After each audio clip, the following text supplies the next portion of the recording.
Buenas tardes. Buenas tardes. Bueno, vamos siendo las 14:05. Vamos a dar comienzo al primer curso de prevención de lavado de activos y financiamiento del terrorismo para abogados, desde el Colegio Público de Abogados de la Capital Federal, en conjunto con la Federación Argentina de Colegios de Abogados, FACA. Este trabajo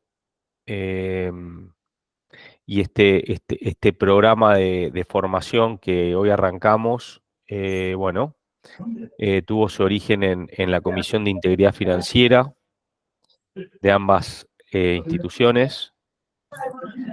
Esta comisión, quiero agradecer especialmente a cada uno de sus miembros, de sus integrantes. Muchos están presentes hoy aquí. Me van a acompañar en la exposición en el día de hoy el doctor Pablo Sanabria, quien fue director del régimen administrativo sancionador de la Unidad de Información Financiera, socio del estudio Casañe, y es una de las personas que yo considero que más conoce en profundidad todo el aspecto regulatorio del marco y del sistema de prevención. En segundo término, y es miembro de la Comisión de Integridad Financiera del Colegio de Abogados de la Capital Federal. En segundo término está el doctor Ezequiel Domínguez, que es secretario de la Comisión de Integridad Financiera. Fue mi jefe de gabinete en la Unidad de Información Financiera durante mi paso por ahí. Y bueno, tiene una vasta experiencia. Es también coordinador del posgrado de especialización de lavado de dinero en la Escuela de Negocios de la UCA. Bueno, ambos tienen un amplio recorrido, son matriculados, muy comprometidos con el Colegio de Abogados. Y en esta oportunidad, como miembros también de la comisión, van a acompañarme en esta exposición. Primero, déjenme hacer quizás una aclaración desde lo que es el Colegio de Abogados. Se presentó una acción de amparo que hoy está en la Sala 1, Contencioso Administrativo Federal, a resolver, donde esencialmente ponemos de manifiesto que esta nueva incorporación de los abogados en la ley antilavado y su consiguiente resolución atentan contra el secreto profesional en primer término, y en segundo término, nosotros se entendió desde el colegio que en las notas interpretativas de las recomendaciones 22 y 23 del GAFI, de alguna manera se expresaba que no era necesario plasmar de manera coercitiva la incorporación de la actividad del abogado si las actividades subyacentes se encontraban de alguna manera controladas y supervisadas por otros sujetos obligados. Por lo tanto, esto fue uno de los argumentos fundamentales que se esgrimieron, en donde, por ejemplo, la actividad de la compra-venta de inmuebles, que corresponde al inciso A del artículo en cuestión, bueno, en esas operaciones encontramos que intervienen ya hoy escribanos que ya son sujetos obligados, intervienen en los registros de la propiedad inmueble de cada jurisdicción que también son sujetos obligados, incluso intervienen martilleros e inmobiliarias que también son sujetos obligados. Por lo tanto, en esa actividad que corresponde a la compraventa de propiedades inmuebles, bueno, hay una serie de sujetos que ya se encuentran incorporados en la ley antilavado, que tienen la obligación de reportar. Por lo tanto, en las notas interpretativas, en el punto 3, de estas recomendaciones que realiza el GAFI, que es el Grupo de Acción Financiera Internacional, y es el encargado de emitir estas recomendaciones para todas las jurisdicciones, bueno, establece que si esas actividades ya se encuentran per se controladas, supervisadas y con sujetos que están obligados a reportar ante cualquier operación sospechosa, no haría necesaria la incorporación de nuevas actividades como el caso de los abogados. En un segundo inciso habla también de la actividad de administrar dinero, valores y otros activos. Bueno, cuando se lleva adelante esta operación, en general, intervienen en la administración de dinero, valores y otros activos algunos otros sujetos obligados, como por ejemplo contadores, por ejemplo entidades financieras, y eventualmente, dependiendo si son cuentas comitentes, por supuesto que en el mercado de capitales se encuentran las ALICs, que son los agentes de bolsa, que también son sujetos obligados y que también tienen la obligación de reportar. Entonces tenemos un segundo supuesto en el cual también encontramos ya sujetos obligados actuales que están llevando adelante este proceso de control. También tenemos la organización de aportes y contribuciones para la creación, operación y administración de personas jurídicas. La creación y operación y administración de personas jurídicas u otras estructuras en conjunto con la compra-venta de negocios jurídicos o participaciones de personas jurídicas u otras estructuras. Por acá claramente también tenemos interviniendo en este tipo de operaciones los registros públicos de comercio de cada jurisdicción, que son sujetos obligados por la ley y que también tienen la obligación de llevar adelante reportes en el caso de que detecten operaciones inusuales o, mejor dicho, sospechosas. También los contadores, según el alcance que establezcan las normas en determinados casos. Por lo tanto, vemos como concepto general, y con esto cierro esta primer gran aclaración, que todas estas actividades en las cuales se los incorpora a los abogados para que lleven adelante un proceso de reporte en el caso de detectar alguna operación sospechosa, vemos que también coexisten otros sujetos obligados que ya vienen haciendo este trabajo. Por lo tanto, uno de los focos o uno de los argumentos centrales que se planteaba desde el colegio era, miren, uno no está incumpliendo con las normas internacionales, uno no está incumpliendo con el estándar internacional, porque justamente el estándar internacional establece ciertas excepciones que pueden llegar a tomar cada jurisdicción, porque también le da mucha libertad a cada jurisdicción de adaptar a las realidades de cada uno estas recomendaciones que se establecen de manera general. Dicho esto, y hecha esta aclaración, que bien vale la pena que ustedes tengan, ahora sí, de manera subsidiaria, como decimos, vamos a proceder a intentar plantearles un concepto sobre qué es la prevención del lavado de dinero, quién hace la prevención del lavado de dinero, qué significa ser sujeto obligado para el caso de los abogados en estos supuestos, qué impacto tiene en nuestra actividad, cuál es el alcance, qué obligaciones nuevas tengo, etcétera, etcétera, etcétera.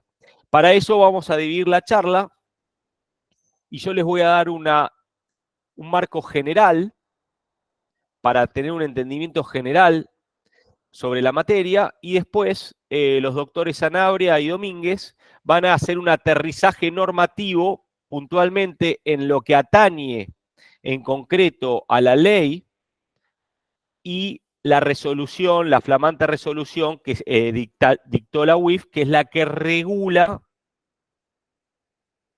la actividad propiamente dicha de los abogados como sujetos obligados, que dicho sea de paso, hemos nosotros encontrado diversas observaciones que estaremos planteando en lo sucesivo. Entonces, primer término, ¿qué se quiere conseguir con la prevención de lavado de activos? Bueno, tradicionalmente, históricamente, cuando se perseguían a organizaciones criminales, se lo hacía y se lo hace de una manera muy tradicional, que es a través de las fuerzas de seguridad, con la incorporación de la inteligencia de personas. Por lo tanto, se aplicaba la inteligencia de personas a través de los servicios de inteligencia y se llevaba adelante las operaciones de desarticulación de estas organizaciones criminales a través de las fuerzas de seguridad, las policías, etcétera. Así se fue manejando históricamente el sistema para poder combatir de manera frontal contra el flagelo de estas organizaciones criminales que, dicho sea de paso, tenían diversos objetos: narcotráfico, trata de personas, comercio ilegal, etcétera, etcétera, etcétera. De alguna manera no se conseguía ser tan eficientes y eficaces a la hora de desarticular y desarmar estas organizaciones, porque sencillamente cuando se apresaba quizás a un cabecilla de una de estas organizaciones, bueno, eran tan flexibles y maleables estas organizaciones que enseguida seguían operando con otra cúpula, o mismo también las operaciones seguían estando activas a través de la persona que había sido apresada o del grupo de personas que estaban dentro de la cárcel, seguían operando. Por lo tanto, era de difícil prosecución estos fines. Entonces, allá por la década del 80, se pensó que de qué otra manera podíamos o se podía pensar en incorporar esta lucha, este combate.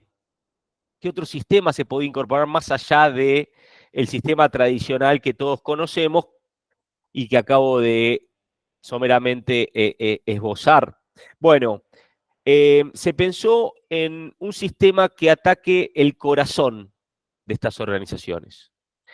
Y un sistema que ataque el corazón es un sistema que permite desarmar el financiamiento económico de estas organizaciones criminales a través de justamente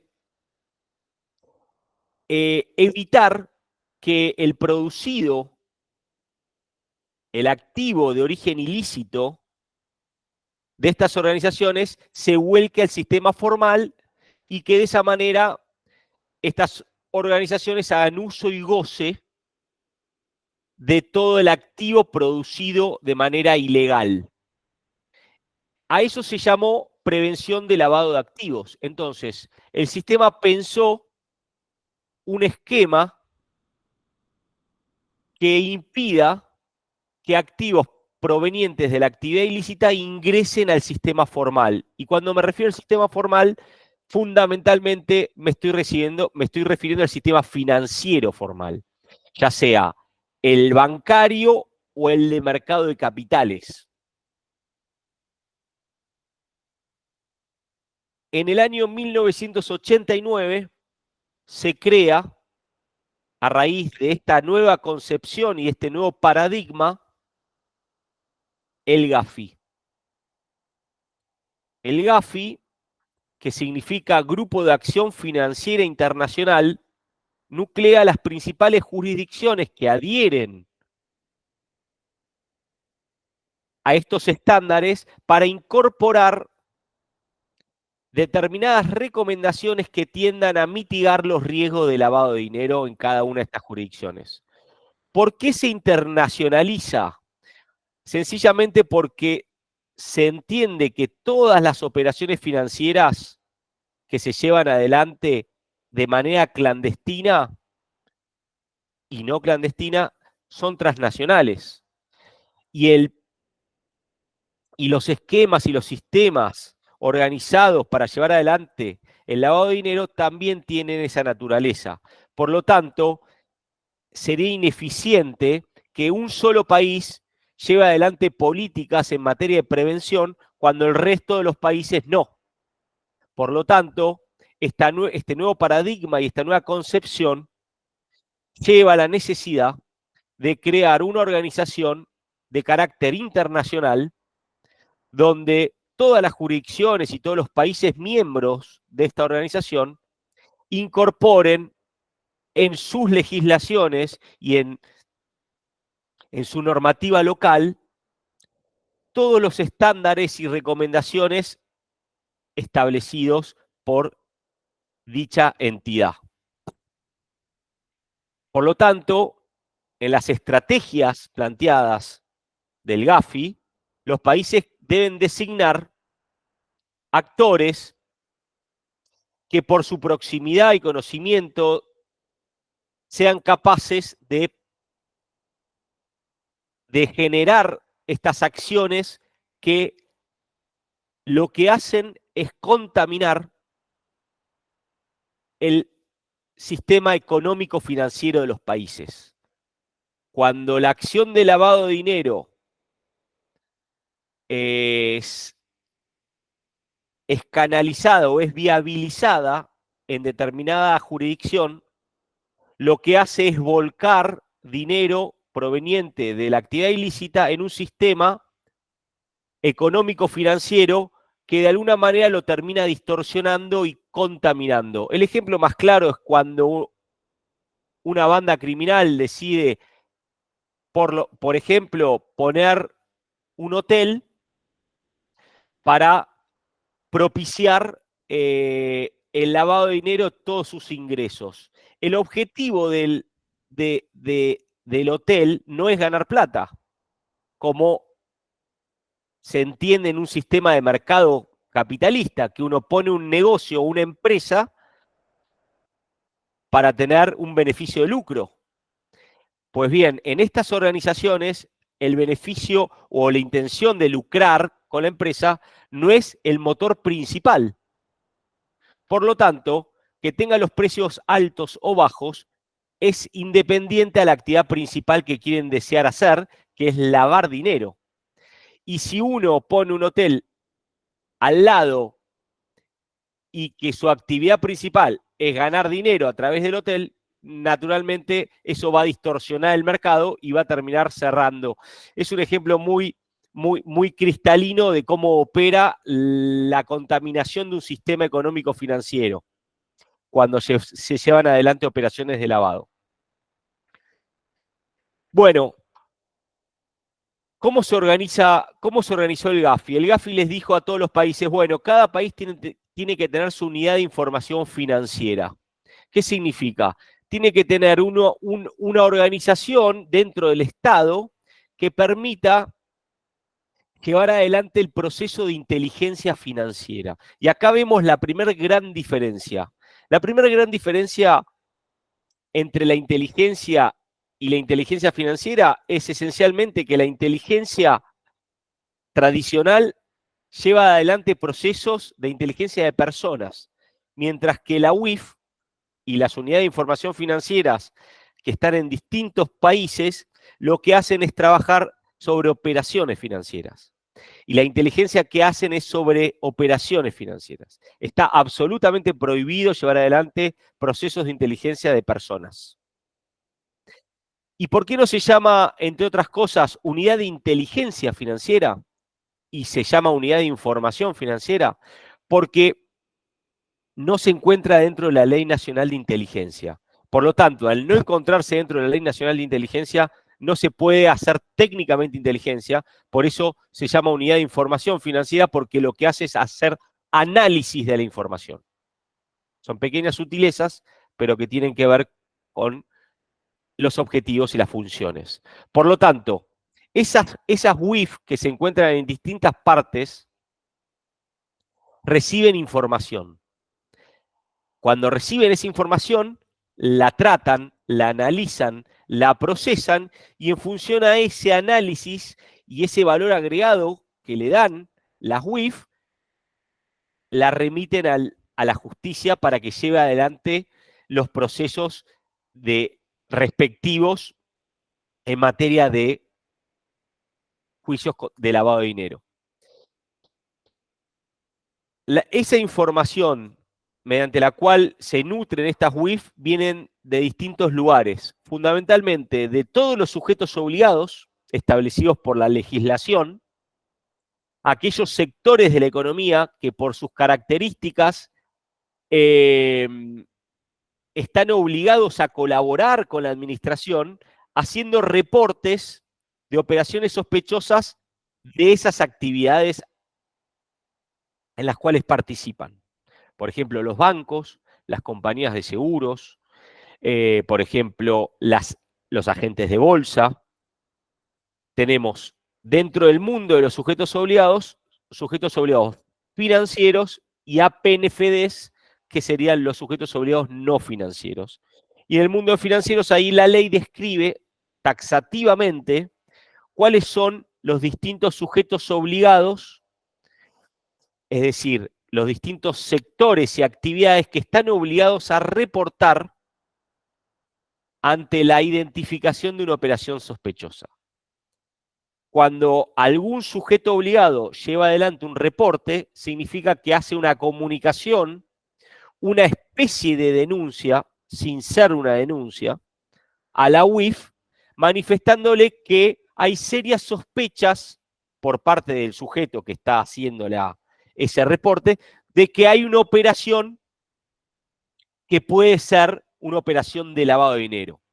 Pero como el sujeto obligado, y esto es muy importante, por favor, atiendan bien a esto, no tiene el expertise suficiente para identificar si efectivamente hay organizaciones criminales involucradas y que esas organizaciones criminales están operando a nivel local o transnacional y que a través de determinados flujos se están haciendo operaciones de lavado, porque simplemente es un sujeto obligado que lo que hace es realizar su negocio. Lo que ese reporte tiene una característica, que esa característica es una sospecha que como sujeto obligado uno tiene determinada operación y que se la transmite a la UIF. Y la UIF será el encargado de llevar adelante ese proceso de análisis y de tratamiento de esa información y evaluará si efectivamente esa fue o no una operación de lavado. Y si hubiese sido el caso de que había altas sospechas de que sí efectivamente es una operación de lavado, transmitirá esta información confidencial a la justicia. ¿Vamos bien hasta acá? Bien. Después vamos a tener un espacio para preguntas. Pero es importante entender cómo funciona el concepto y el sistema. Entonces, dijimos que la UIF es un producto de la creación del GAFI a nivel internacional y que tiene la necesidad de interactuar con todas las jurisdicciones por la naturaleza del tipo de operaciones de que se tratan, porque no son necesariamente operaciones locales. Hay mucho juego, vinculación y canales internacionales, que ya lo veremos. Por lo tanto,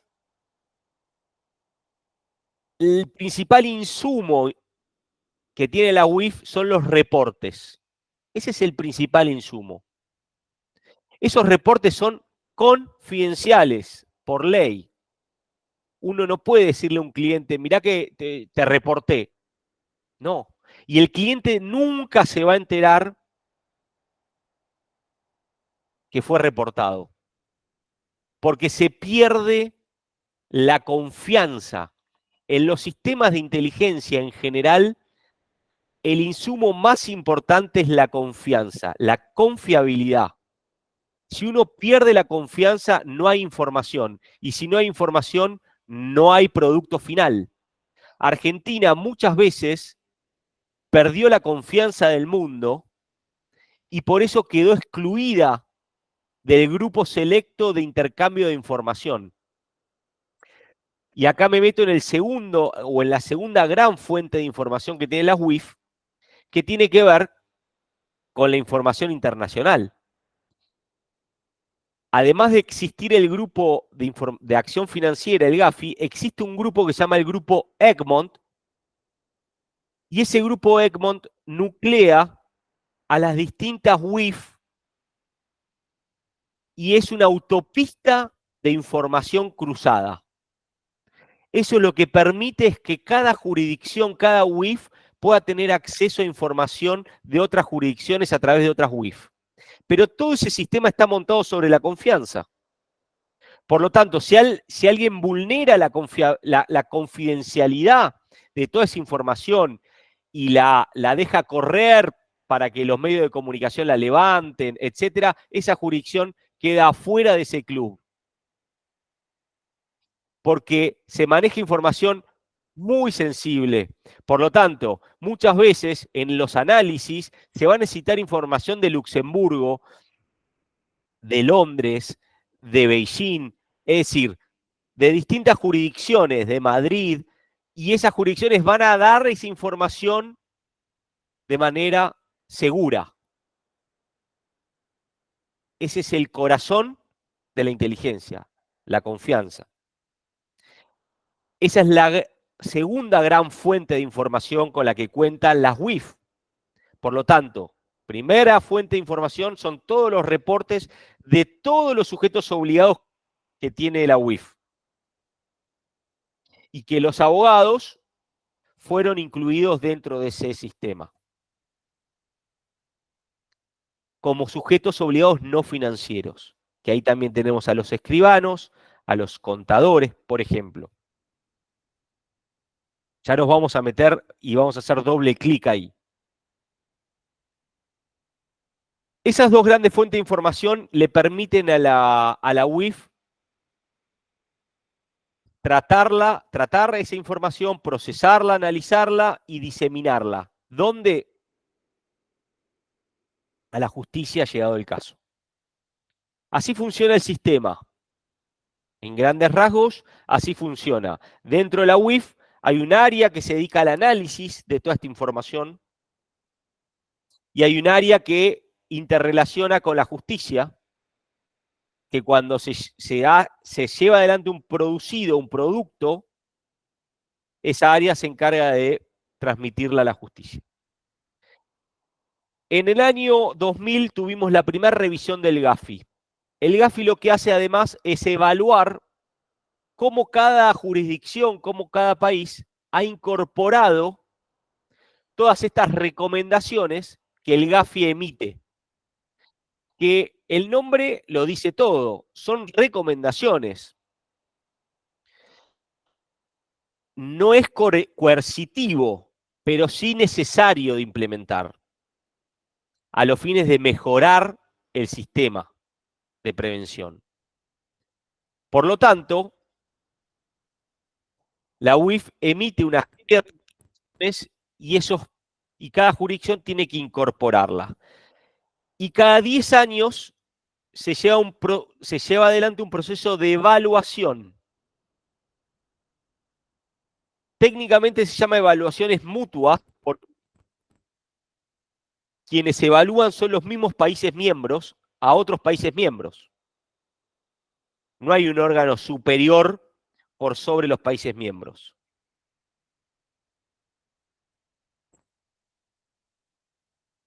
En ese sentido, la primera visita fue de tipo pedagógica. Esa primera visita que recibió Argentina, esa primera evaluación, dio origen a la ley, la 25246, que es nuestra ley madre, ley antilavado. Y dentro de esa ley, la 25246, se tipificó por primera vez el delito de lavado. Con la característica de que no se lo tipificó como un delito autónomo. ¿Qué quiero decir con esto? Para que se configure el delito de lavado debía existir un delito precedente.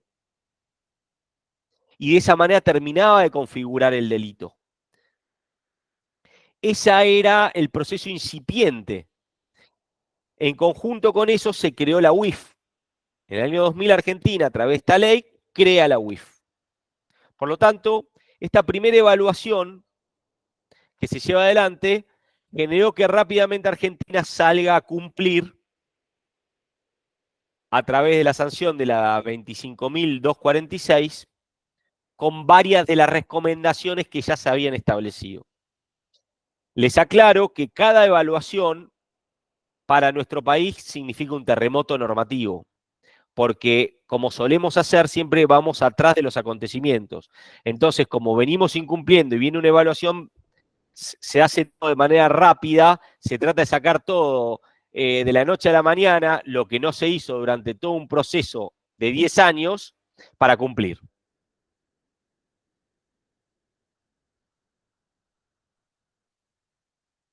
Bien, después de esta ley, se empezaron a hacer las resoluciones por parte de la UIF, la regulación específica de cada sector. Sector banco, compañías de seguros, agentes de bolsa, casinos, etcétera.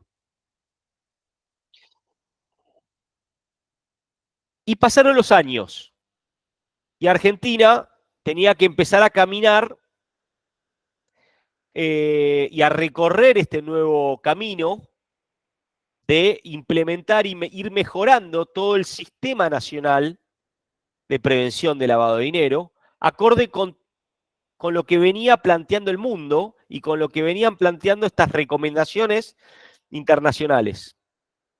Ya teníamos una unidad de información financiera, se empezaba a hacer los procesos de supervisión, porque, les hago un paréntesis, la UIF tiene dos sombreros.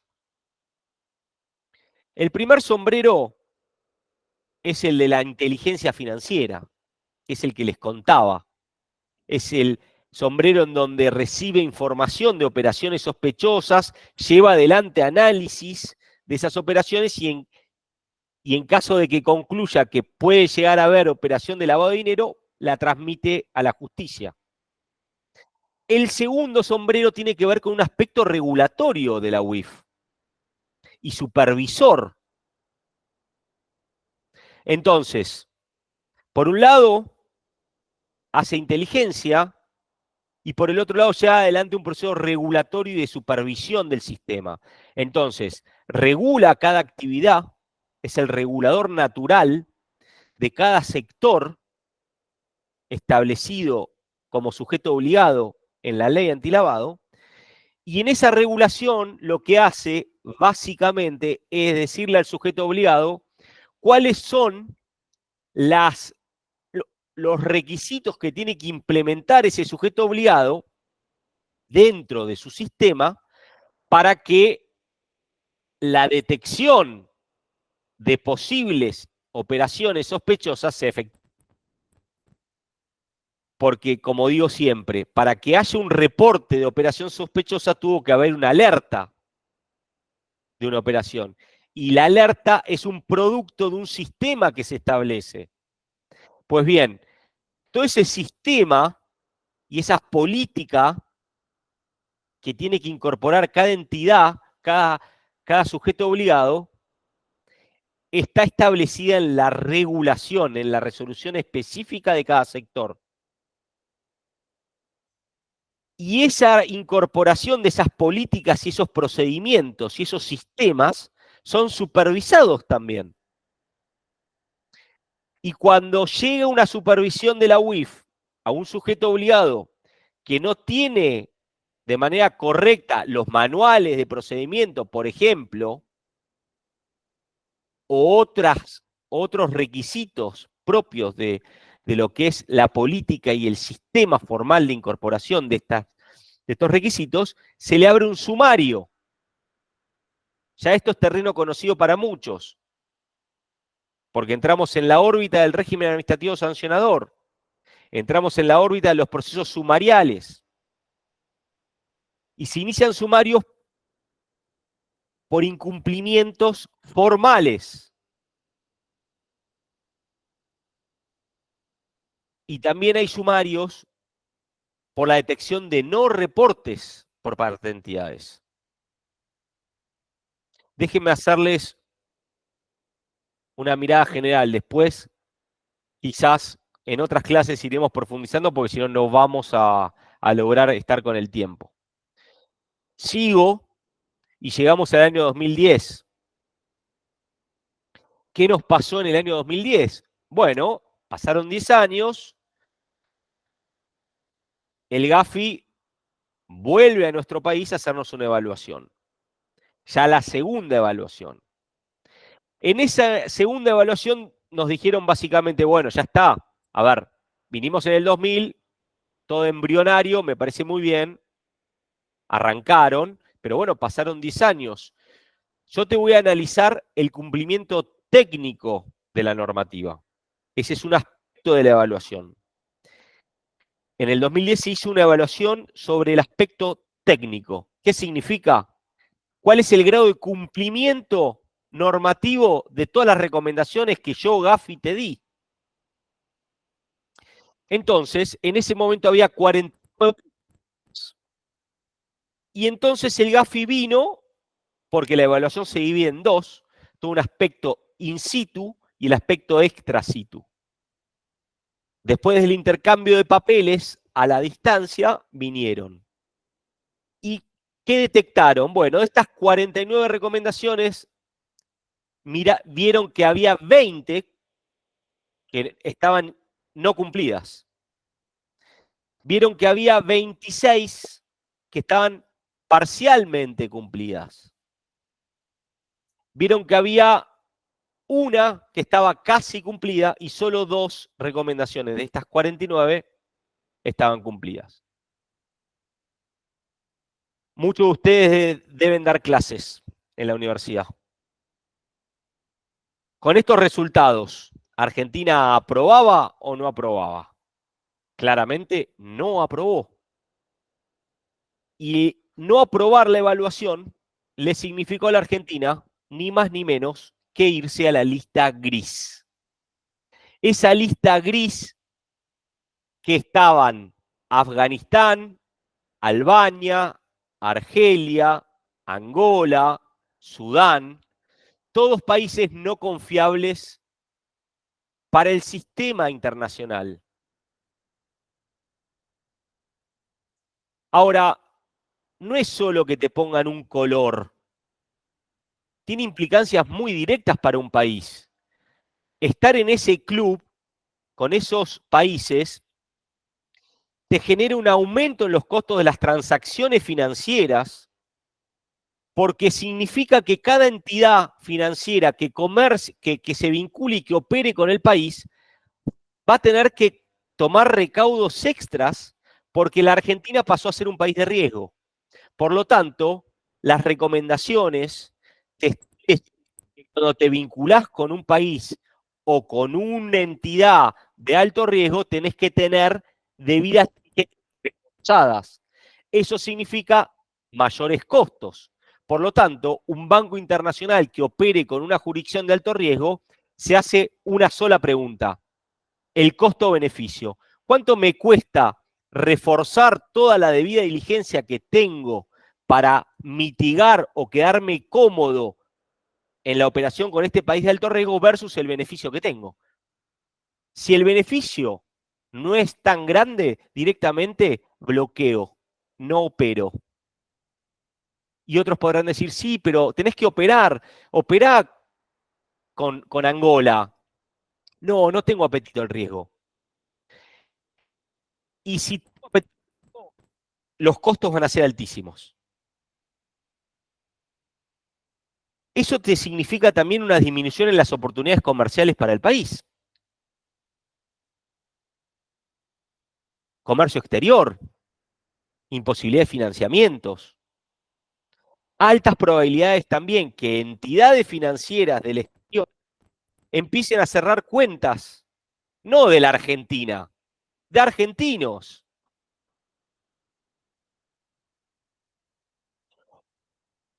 Por la sencilla razón de que pasan a ser de alto riesgo. Y no solo de personas físicas, de empresas también. el nivel de inversión financiera también, de inversión extranjera directa también empieza a bajar. Porque todas las empresas globales tienen, y acá lo veo Armando, tienen sus compliance, sus áreas de compliance muy fuertes, que no te dejan hacer cualquier cosa y que toman los recaudos necesarios. Lo mismo pasa con los organismos multilaterales de crédito y con los bancos de crédito internacional. Tienen sus cláusulas de compliance, tienen sus cláusulas de imposibilidad de operar con países de alto riesgo. Así funciona. Por lo tanto, se te dificulta la posibilidad de acceder al mercado de deuda.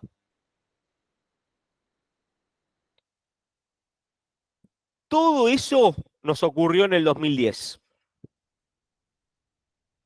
en esta segunda visita del Gafi, que no aprobamos. Tardamos 4 años en salir. Y allá por el 2014 se salió. Como se pudo, se salió. Entramos en una nueva etapa en el 2016. Me tocó ser parte del equipo y al doctor Sanabria también.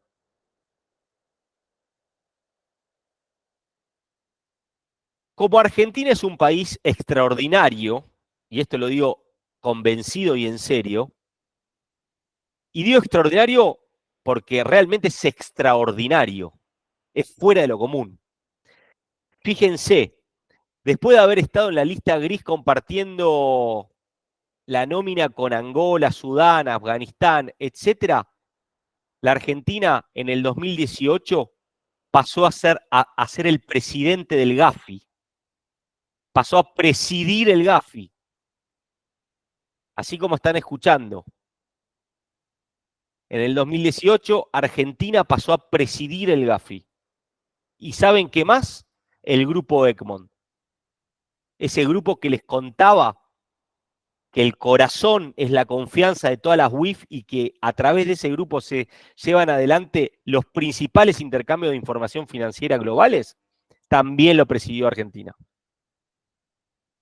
Fíjense lo extraordinario de nuestro país.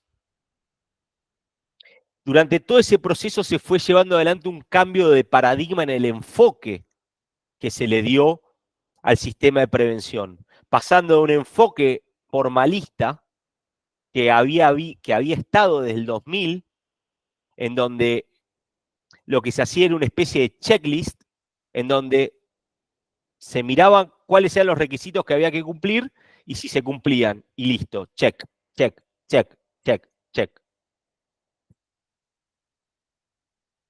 Ahora bien, ¿hacia dónde fue este cambio hacia un enfoque basado en riesgo? En donde se le dijo a las entidades, miren, a partir de este momento ustedes ya crecieron, son grandes. Y es lo que uno le dice a un hijo, son libres. Y la libertad conlleva responsabilidad. Por lo tanto, el enfoque avanzado en riesgo tiene que ver justamente con darle más libertad a cada sujeto obligado para que cada sujeto obligado pueda hacer una identificación de los riesgos a los cuales está sometida su actividad y en función a la identificación y al entendimiento de esos riesgos, lleve adelante políticas proporcionales a esos riesgos para ser mitigadas. Por lo tanto, si vas a querer atacar un mosquito, no vas a ir con un tanque. Seguramente vas a ir con un RAI. Entonces, vas a aplicar acciones proporcionales al riesgo identificado para que haya una eficiencia y una efectividad en el uso de los recursos. De eso se trata el enfoque basado en riesgo. Y eso a nivel entidad y a nivel... Por lo tanto, a los países se les dijo, ustedes también tienen que hacer su evaluación. Ustedes tienen que llevar adelante un proceso de identificación de cuáles son los riesgos que cada jurisdicción tiene para que cada entidad que se instala y que está dentro de esa jurisdicción tenga la información necesaria para también incorporarlo dentro de su entidad.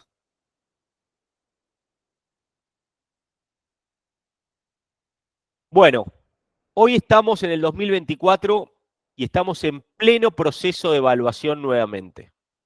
Hubo algunas prórrogas porque cayó la pandemia y la pandemia desbarató todos los planes en todo sentido, por lo tanto se fue reajustando y fines del 2023, principio del 2024, comenzó esta tercera evaluación, cuarta ronda, tercera evaluación,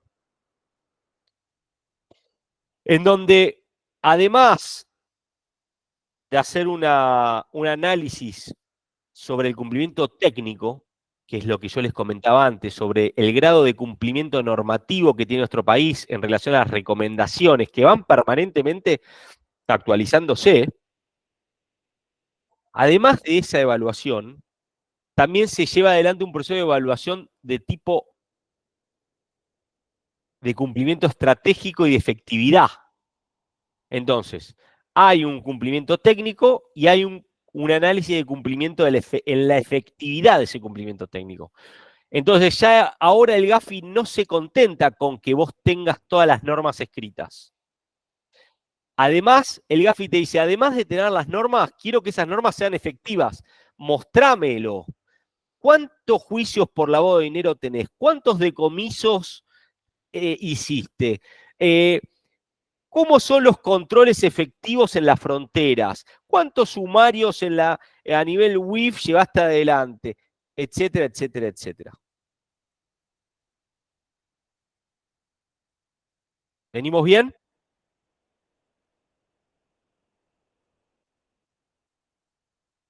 Por lo tanto, cumplimiento técnico, la identificación en el grado de cumplimiento normativo respecto de estos estándares internacionales y el cumplimiento en cuanto a la efectividad, que analiza la estructura institucional creada y los resultados concretos. Bueno, ¿cuánto nos queda? ¿Cómo venimos con el tiempo?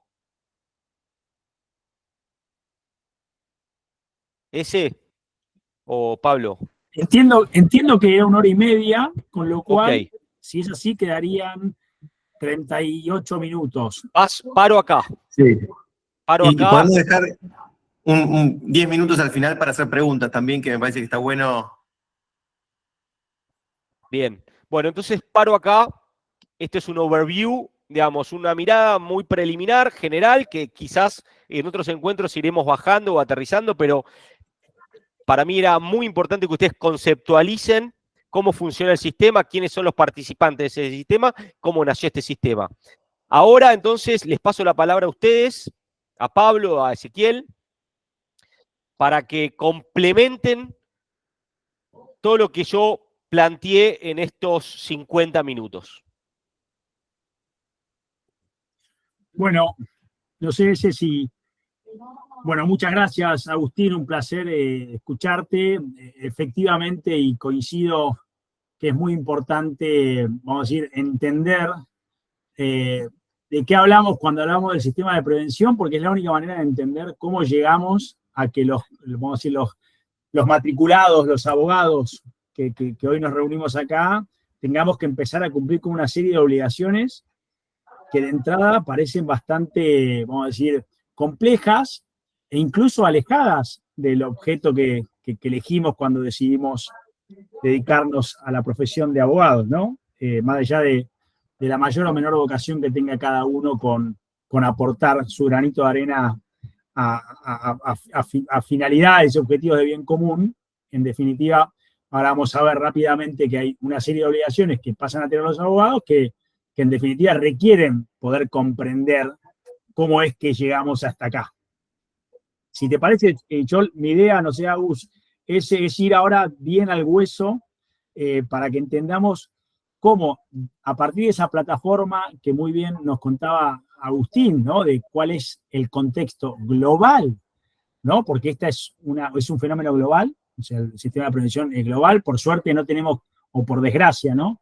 No tenemos acá que identificar algún genio argentino que se le haya ocurrido, ¿no? Que los abogados tengan que cumplir con estas obligaciones, más allá del legítimo reclamo que está llevando adelante el colegio y cómo eso pueda terminar o no.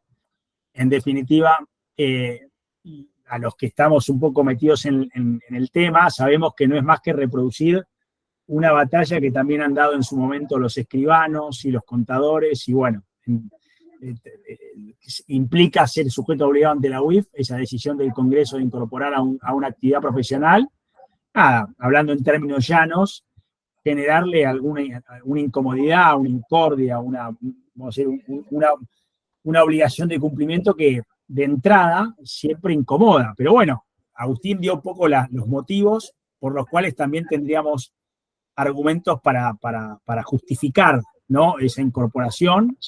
Lo primero que hay que hacer es dándole respuesta al colegiado, vamos a decir, al abogado que se haya sumado, que no conoce o no conocía antes de estas primeras charlas de qué iba este sistema global de prevención del lavado de activos. Y la primera pregunta que nos hacemos es, ¿qué abogados son los que van a considerarse sujetos obligados? ¿No? Es una buena pregunta, me parece que de entrada nos marca una mirada optimista, porque si pregunto qué abogados, quiere decir que hay algunos que no lo van a hacer. Y ahí yo voy a explicar, porque, a ver, rápidamente, o sea, con todo lo que nos dijo Agustín, tenemos que tener claro que el contexto es muy específico para llegar al abogado como sujeto obligado. Hubo una ley sancionada en marzo de este año que incorporó al profesional abogado dentro de ese listado taxativo, ¿no? de sujetos obligados. O sea, hubo una decisión del Congreso, órgano dotado de mayor legitimidad dentro de la triada de poder, ¿no? Que constitucionalmente tenemos diseñada con nuestro modelo de Estado, ¿no? El Congreso decidió que los abogados ingresen. Agustín dio un poco los motivos de fondo para que el Congreso haya tomado esa decisión. Habiéndose decidido eso, que no podemos dejar de, conectándonos nuevamente con lo de Agustín, de entender que hay una decisión jurídica, pero también una política, porque había que llevar adelante una acción vinculada a dar cumplimiento técnico, ¿no? Y que la Argentina pueda salir parada de la mejor manera de esta evaluación.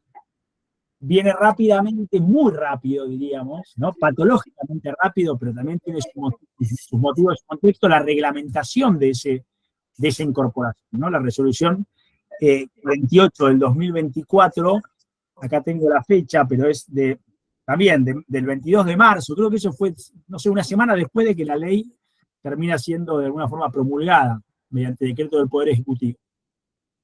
Entonces digo, primera cuestión es, tenemos esa posibilidad de hacer una pregunta, es ¿quiénes son sujetos obligados? Y ahí yo me inclino por una tesis, ahora vamos a ir, no tiene un problema de puesta en práctica esa tesis mía, ¿no? Pero es la tesis restrictiva. O sea, como regla general,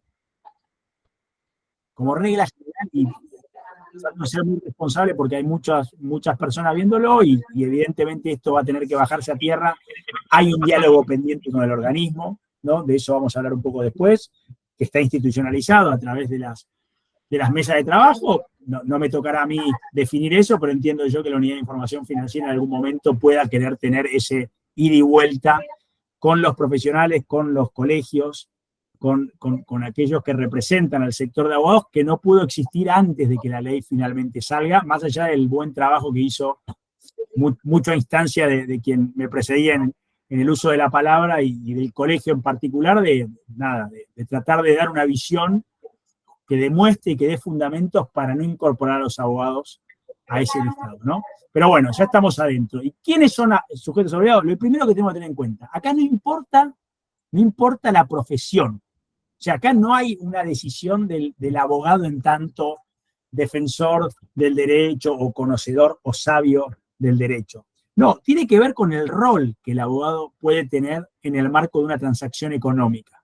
Con lo cual, lo primero que tenemos que entender es que acá no se está buscando una profesión, sino que se está buscando a un sujeto que en función de la profesión que desarrolla, puede estar siendo parte de una transacción donde se manifiesta, vamos a decir, una capacidad económica y que por lo tanto puede importar un flujo de dinero ilícito, ¿no? Entonces, ahí está la primera cuestión, que es una cuestión casi, digamos, para entender un poco mejor. Acá no vinieron a buscar los abogados. De hecho, creo que se hubiese evitado a los abogados, porque tiene algunos problemas que Agustín ya mencionó algunos y ahora vamos a profundizar un poco. Pero vamos a decir, el GAFI y la Argentina incorporando esa recomendación asume que hay determinadas actividades que los abogados realizan, más allá de que se llamen abogados, porque incluso está englobado dentro de un grupo con otros profesionales que también son los escribanos y los contadores, donde puede ese abogado estar interviniendo en una transacción económica. E incluso, ¿no? Ahora vamos a decir, sin que en aquella intervención se esté poniendo en juego, y eso es lo que nos trae muchos debates, ¿no? Imagino que esa afirmación no esté poniendo en juego el secreto profesional. Esa tesis restrictiva de la cual yo les hablaba sigue con la siguiente cuestión. Regla general sería: el abogado no es sujeto obligado. Esto es polémico decirlo, pero en definitiva la interpretación de la norma nos lleva a decir eso. Y solo va a ser sujeto obligado aquel abogado que además desarrolle alguna actividad específica que la propia norma establece. Recapitulo. Para que un abogado sea sujeto obligado, debe cumplir con dos condiciones expresas, dos condiciones que deben darse conjuntamente. Una condición es una condición subjetiva, que tiene que ver con el propio abogado, ¿no? Y todo digo entiendo o entendemos, porque nuevamente esto es una norma que acaba de ser sancionada y que todavía no tiene rodaje. Por lo tanto, todo lo que estamos diciendo lo hacemos desde, obviamente, la lectura de la norma y desde el buen saber que nos genera, bueno, el expertise de haber estado estudiando estos temas desde hace mucho tiempo. Entonces, la primera condición para que un abogado sea sujeto obligado es una condición subjetiva, y decimos que debe ser un abogado matriculado, ¿no? Con título habilitante y matriculado. A lo que se une una segunda condición subjetiva, que es que ese abogado no ejerza dentro de una empresa, como abogado interno de una empresa, o como abogado interno de un organismo estatal. Ahí la norma es compleja, porque dice que no esté dentro de una agencia gubernamental que ya pueda estar sujeta a medidas de prevención de lavado. Esa segunda parte, a algunos no les queda claro si está haciendo algún cortapisas de que algunos empleados públicos, algunos abogados que trabajan dentro de los cuerpos de abogados del Estado sí lo serían o no. Yo entiendo que hoy lo que tenemos que decir es que no, que los abogados que trabajan dentro de una empresa o los abogados que trabajan dentro del Estado no son sujetos obligados. Cuanto mucho será sujeto obligado esa empresa donde trabaja el abogado, o ese organismo público donde trabaja el abogado, pero no el abogado en condición de tal. ¿Bien? Con lo cual, ¿qué nos quedan? Los abogados que ejercen la profesión, vamos a decir, liberal o independiente. Y ahí es importante tener en cuenta que en los estudios jurídicos donde trabaja más de un abogado, el sujeto obligado va a ser cada uno de los abogados y no el estudio en general. Después habrá que ver en esos idas y vueltas donde seguramente la reglamentación va a tener que ser, vamos a decir, mejorada, la resolución 48, si podrán compartir esos abogados que están dentro de una misma estructura determinadas políticas, ¿no? De las que se exigen como normas de cumplimiento, siendo que desarrollan su actividad en una misma estructura. Pero, entonces, lo primero que dijimos es la primera regla para considerar a un abogado como sujeto obligado es una regla subjetiva. Y la segunda, que tiene que estar unida a la primera, es una condición objetiva. Y tiene que ver con que sean abogados que realicen algunas de las 5 actividades profesionales designadas, expresamente designadas. Que ahí ese está pasando ese listado, y son abogados que en nombre o por cuenta de sus clientes, ¿no? Ya ahí aparece una primera situación, que es el abogado que está interviniendo en esas actividades específicas en nombre o por cuenta de su cliente, ¿no? Asumimos que estaremos hablando de un poder o de alguien que se presenta a llevar adelante una de estas actividades representando al ¿cómo se llama? Al cliente. Antes de hablar de cada uno, para cerrar, porque después vamos a meternos ahí, cuáles son las condiciones, ¿no? Subjetivas y objetivas que se requieren para considerar el abogado sujeto obligado, es en tanto y en cuanto ese sujeto obligado desarrolle una de estas 5 actividades específicas y no esté desarrollando una actividad amparada por el secreto profesional, ¿no? Y ahí la norma habla de lo que es la defensa que el abogado hace de sus clientes en el ámbito judicial, administrativo, en un arbitraje o en un ámbito de mediación, ¿no? Y eso sea, ya sea en la propia actividad de defensa en cualquiera de esos 4 ámbitos, o bien en el asesoramiento previo a analizar una defensa o una acción en cualquiera de esos 4 ámbitos.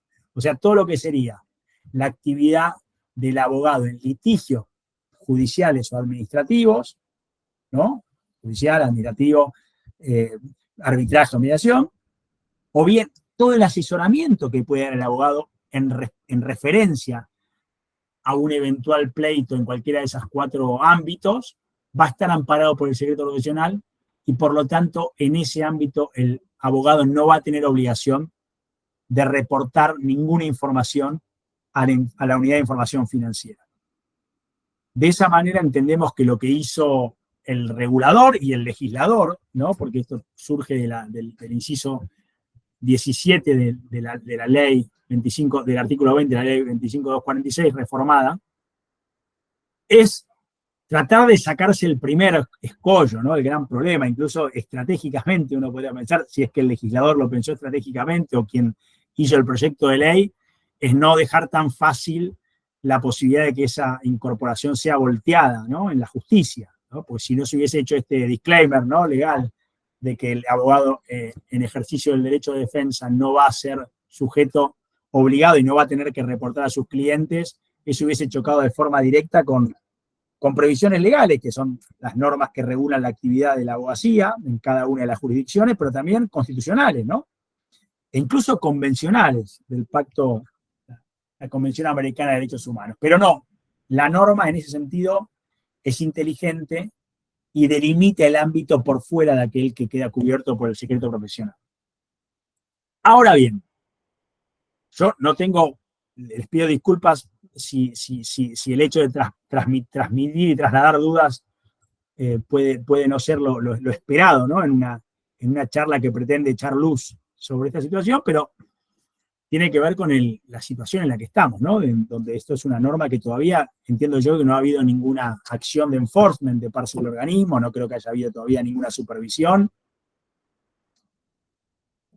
Más allá de que eso puede suceder en el corto plazo, ¿no? Entiendo yo que una mirada racional del funcionamiento del organismo haría pensar que antes de que eso suceda, más allá de que ya hay abogados que se han inscrito como sujetos obligados y que por lo tanto ya están bajo la esfera del regulador, incluso de forma voluntaria, habiéndose incorporado como tales, va a haber una bajada a tierra también de algún ida y vuelta entre como les decía antes, entre los colegios profesionales y representantes del sector con el organismo antes de que se empiece a hacer una exigencia con alguna supervisión que pueda existir en algún estudio jurídico, etc. Pero el problema que plantea es el siguiente, y ahí va un poco con lo que Ezequiel después seguramente, si tenemos tiempo, vamos a tratar de hacer, que es demostrarle, bueno, me van a preguntar, está bien, Pablo, perfecto. Entendimos que hay una cuestión vinculada a cuándo se es sujeto obligado y cuándo no, ¿no? Y que en principio lo va a hacer solo aquel que realice una de estas 5 actividades. Que no sé, si vos querés mencionarlas, cuáles son. O bueno, eso es que les vamos a dejar. Después le dejamos la presentación, pero básicamente es compra o venta de bienes inmuebles. Estos 3 por lo menos casos primeros tienen un umbral vinculado al salario mínimo vital y móvil que van siendo actualizados cada tanto por la UIF y van modificando la norma. Lo puse acá solamente al modo de ejemplificar cuánto es ahora el monto, el umbral por arriba del cual hay que reportar. El otro es la administración de bienes u otros activos cuando el monto sea superior de 150 salarios mínimos vitales y móviles. Y el tercero es la administración de cuentas bancarias de ahorros y o valores cuando el monto sea superior a 13 millones. Bien. Y después nos quedan la organización de aportes o contribuciones para la creación, operación o administración de personas jurídicas u otras estructuras jurídicas, y la creación, operación o administración de personas jurídicas u otras estructuras jurídicas y la compra y venta de negocios jurídicos y o sobre participaciones de personas jurídicas u otras estructuras jurídicas. Creo que lo importante acá también, Pablo, déjame meter hacer un comentario nomás, es que una sola de estas actividades ya convierte al abogado en sujeto obligado y lo deja obligado, digamos, hasta que se dé de baja como sujeto obligado. Es decir, vos podrías tener un solo cliente que te genere una de estas actividades. En ese momento, el sujeto obligado se debería dar de alta en la UIF, después vamos a explicar cómo, cumplir todas las obligaciones, y hasta que ese cliente no finalice la relación contractual, bueno, va a tener que seguir siendo sujeto obligado, más allá de que el cliente no esté haciendo operaciones en cada momento. Vamos a ver que hay algunas obligaciones que son de carácter continuo, y por lo tanto va a haber que cumplir todo el tiempo, más allá de que tu cliente esté en ese momento comprando o vendiendo una estructura jurídica o realizando un aporte o una contribución. Bien, no, ahí, bueno, estas actividades yo creo que hay algunas que son más comunes, otras menos comunes. Vemos que hay algunas que los estudios de abogados solemos hacerlas, y otras va a depender mucho de la especificidad. O sea, el nicho va a ser mucho más chico, mucho más grande en función de, vamos a decir, de un análisis que es sectorial y que yo no lo he hecho, pero entiendo, analizándolo y viendo puertas adentro, hablando con colegas, no sé, la creación de estructuras jurídicas, etcétera, parece algo bastante habitual que puede tener cualquier estudio, incluso desarrolle una práctica general, ¿no? Y hay otras que en principio no necesariamente, o son muy raras, ¿no? Ahora bien, hay un tema que no es menor, y esto tiene que ver con cómo funciona el sistema de prevención.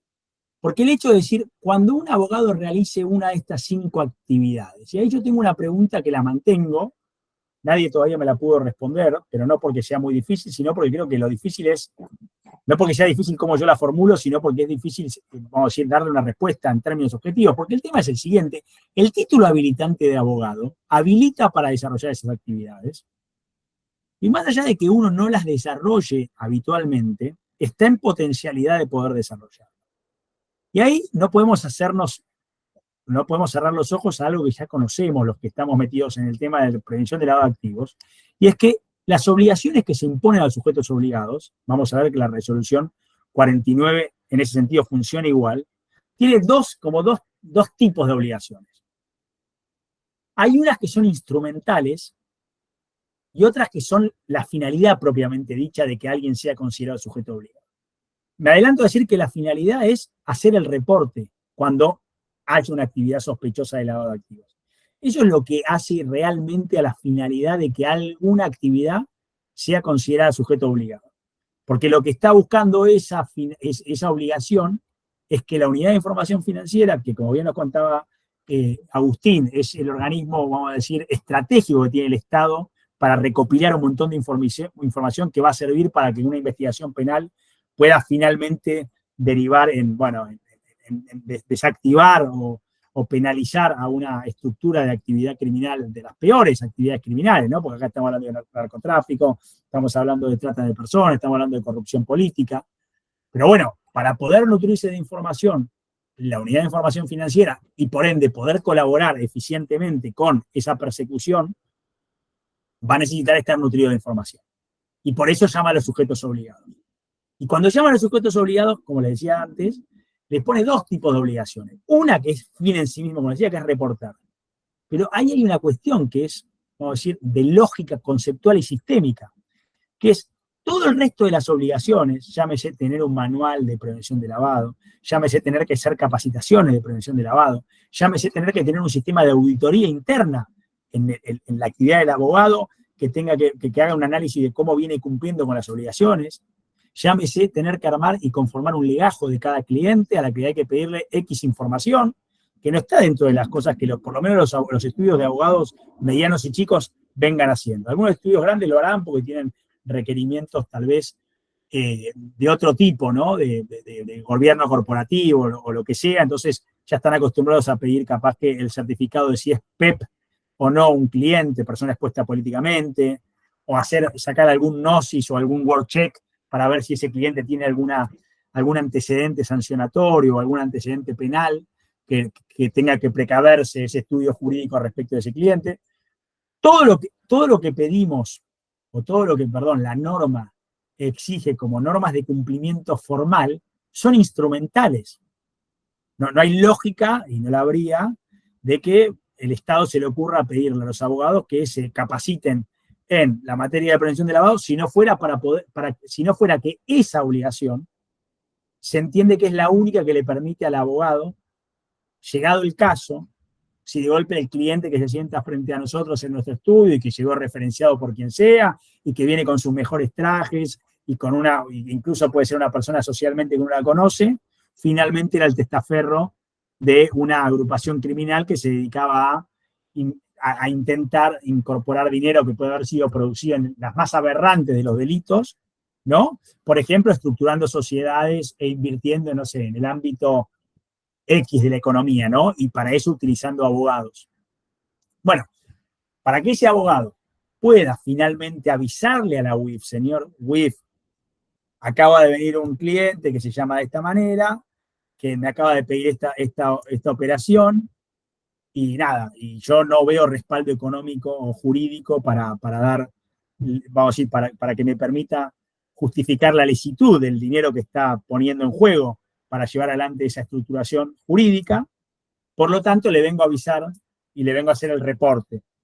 Porque como bien nos decía Agustín, el reporte no significa que uno ya descubrió y se convirtió en fiscal y en juez y que metió preso a alguien. No, es simplemente tener una sospecha que amerite poner en noticia al organismo que se dedica a analizar realmente cuándo una operación realmente merece ser puesta en conocimiento de un fiscal o de un juez para que se lleve adelante una investigación penal.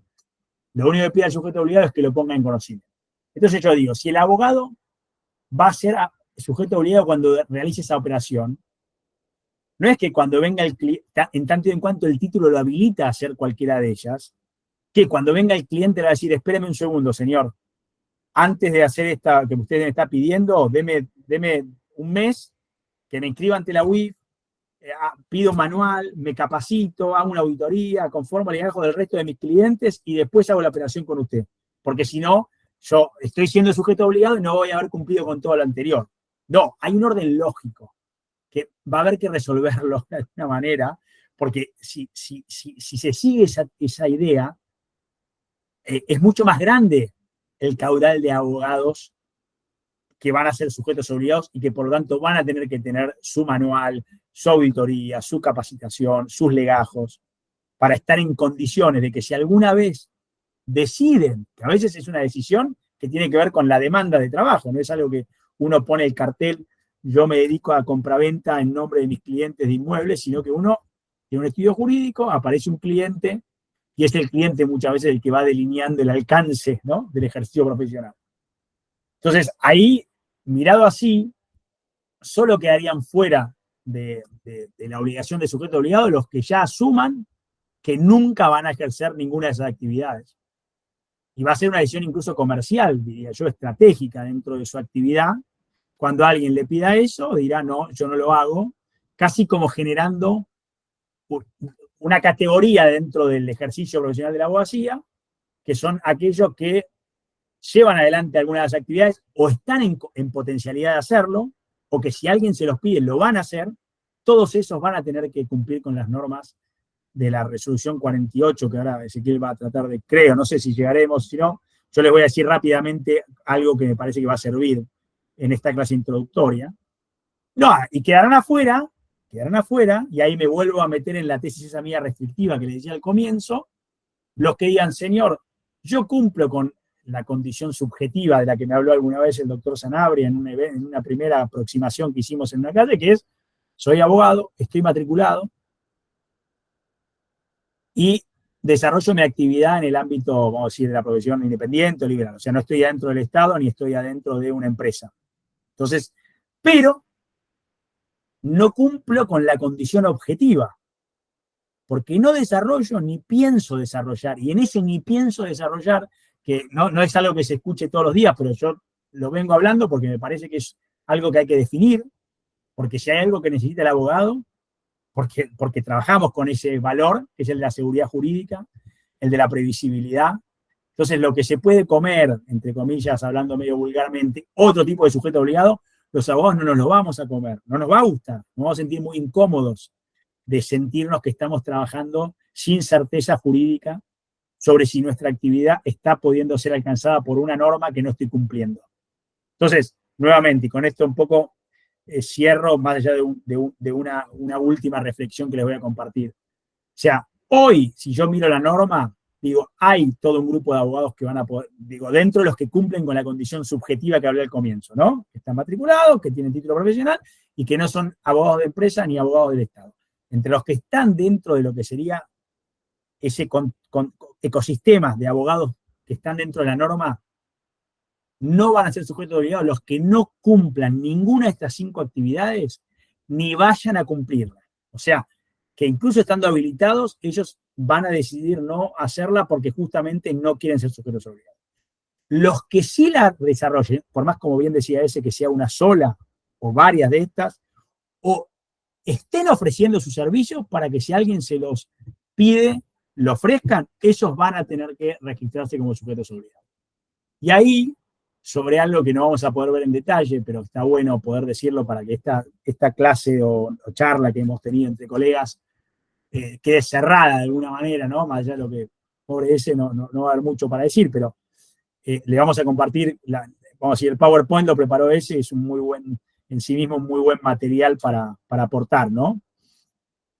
Ahí hay 2 tipos de obligaciones, más allá del enfoque regulatorio, el enfoque de riesgo, etcétera, y quien se considere sujeto obligado y vaya a la UIF y diga, yo quiero ejercer mi actividad sin ninguna duda de poder estar incumpliendo alguna norma, más allá de que, como les digo, va a haber una instancia, estoy seguro, porque así funciona el organismo, donde van a ser convocados a los colegios profesionales, alguna mesa, donde las dudas que hoy hay van a quedar de alguna forma dilucidadas.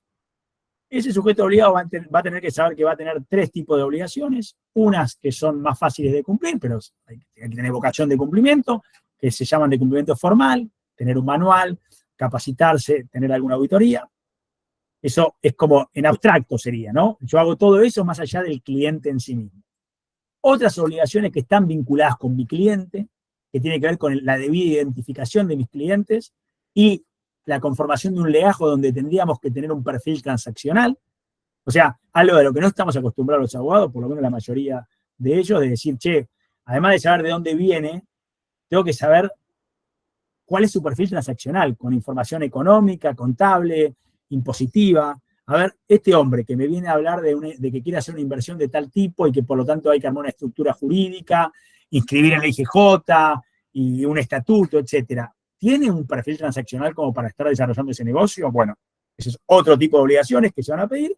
Y una tercera, que es capaz que la que menos nos gusta, la que parece más antipática, porque se parece mucho a ser desleal con aquel que se presenta en nuestro estudio para alegar sus problemas y confiar en nosotros, que es la del reporte. Bueno, hay un poco Agustín, y esto podrá ser materia de otras cuestiones. También hay un poco que desmitificar eso de que uno está de alguna forma denunciando y enjuiciando y mandando en cana a su cliente.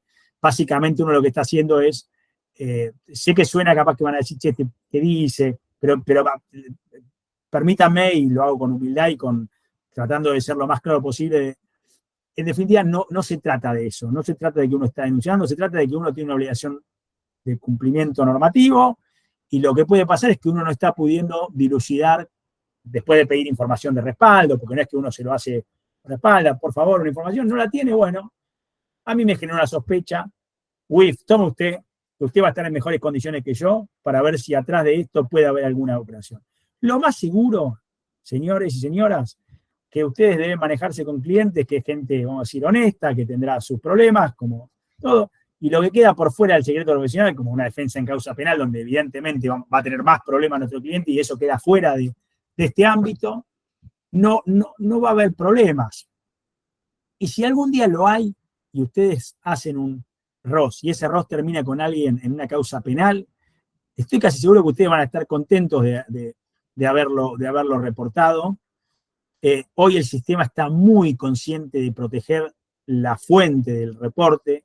Hay, para que sepan, convenios firmados por la UIF con la Corte Suprema y con el Ministerio Público Fiscal, que el principal objetivo que tiene es preservar no solo la identidad del sujeto obligado reportante, sino también del analista dentro de la UIF que hizo el análisis de inteligencia financiera que dio lugar a un informe que se comparte con la justicia. O sea, lo que la UIF comparte con un juzgado o con una fiscalía no es el reporte, ni mucho menos, es información. Que la UIF no tiene por qué decirle a su, vamos a decir, en su colaboración con la justicia, de dónde la sacó, ¿no? Bueno, por mi parte, para no empezar a acelerar en vano y siendo que vamos a tener varias de estas instancias para continuar, no tengo mucho más que decir. Agradezco a Ese y a Agustín por haberme invitado y bueno, y a todos los compañeros de ahí de la comisión que seguimos trabajando con estos temas. Ojalá que sea de utilidad para los colegas, para los matriculados. Bueno, gracias, Pablo. Solamente 2 comentarios. Primero, los que no pudieron ver el chat y necesiten un certificado, pongan nombre, apellido, tomo y folio, y acá el colegio ofrece un certificado de participación en esta clase. Y segundo, comentarles que le vamos a mandar esta presentación.